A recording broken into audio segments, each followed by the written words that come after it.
leading his sweep of all 7 battleground states. And now the focus shifts to his new administration, which is starting to take shape. A Trump transition official confirmed to NBC News that the president-elect will nominate Republican Congresswoman Elise Stefanik as U.S. ambassador to the United Nations. Trump also named former Immigrations and Customs Enforcement Director Tom Homan to lead his promised mass deportation effort. We'll talk about that a little bit later on in this hour. But all of this, it comes as President Biden is set to host his successor this Wednesday. It's a tradition that Trump did not extend to Biden when he won back in 2020. Joining us here in studio, NBC News correspondent Dasha Burns. So, Dasha, first off, walk us through who's been selected so far. What should we know? So there are only 2 positions so far that President-elect Donald Trump himself has confirmed. And we have the caveat that we're reporting this out, but until it comes out of Trump's mouth, it could always change, right? So we know Susie Wiles for his chief of staff, and we know, as you mentioned, New York Congresswoman Elise Stefanik for UN ambassador. We are also reporting that Stephen Miller will likely be chosen as deputy chief of staff for policy. Now, you talked about Holman earlier.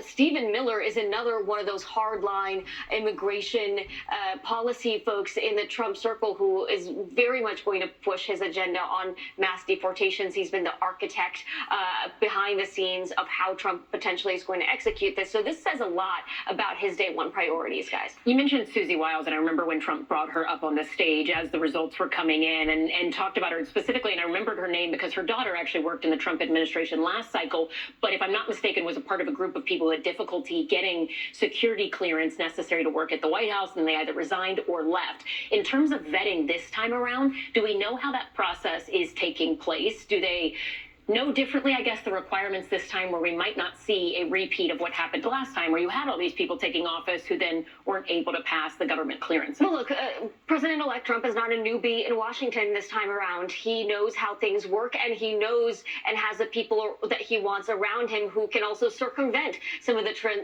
traditions of D.C. So some of those stalwarts, the career civil servants that were in place during his first administration, he's not looking for that this time around. He's looking for loyalists where if he says jump, they will, even if maybe it's a challenge to jump in the way that he's asking for in Washington. They're going to find a way to do that. And I think his early priorities and who he's selecting to be around him say that this time is about loyalty, not necessarily the right experience or credentials for the job. All right, interesting stuff. Dasha Burns, thank you. As always, we appreciate it.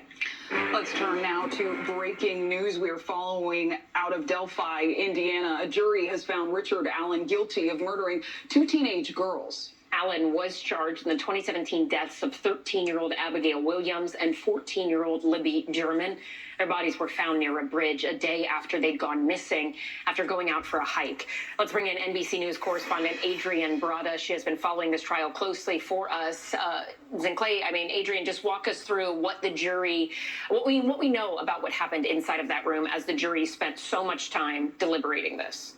Yeah, you're talking about 19 and a half hours this jury deliberated. Our team, who was inside of the courtroom, tells us that Richard Allen showed no emotion as those guilty charges were read when that jury delivered the verdict. At one point, he looked back at his family and mouthed, "Are you okay?" Now, on Saturday, we know the jury spent 5 hours reviewing evidence and witness testimony.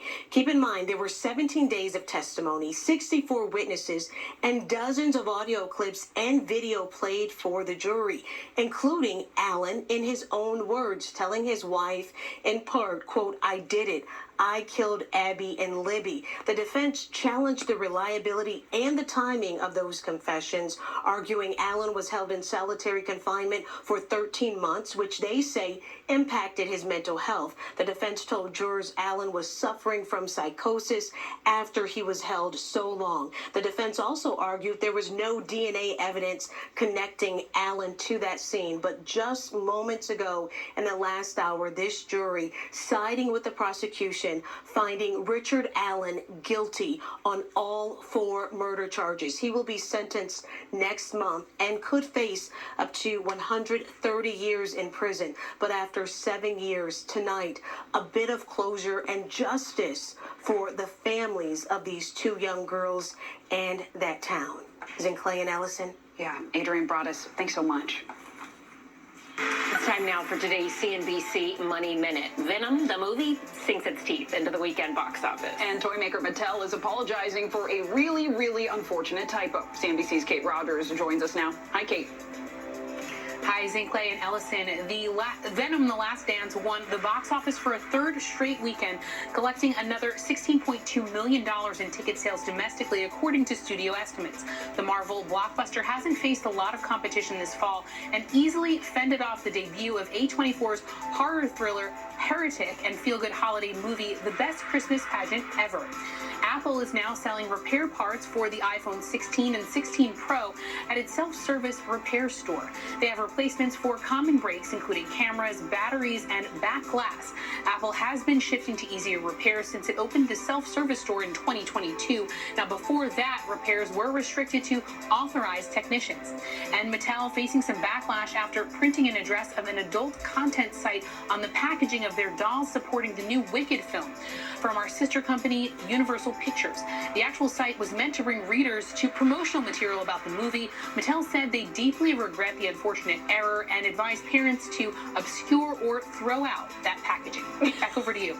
Yikes. What a bad day for somebody. And that is crazy. Unfortunate That's a bad error. day. Though I am excited for the film, that aside. The actual Me too. film, Yeah. real length, the real movie. We're going to watch that. Kate Rogers, thank you. Thanks so much. Coming up, Princess Kate makes her official return to royal duties, her first major public event since her battle with cancer began. Plus, doctors across the nation say they are seeing a surge of women looking to start testosterone after menopause. But why? And does it work? What's driving the social media trend ahead?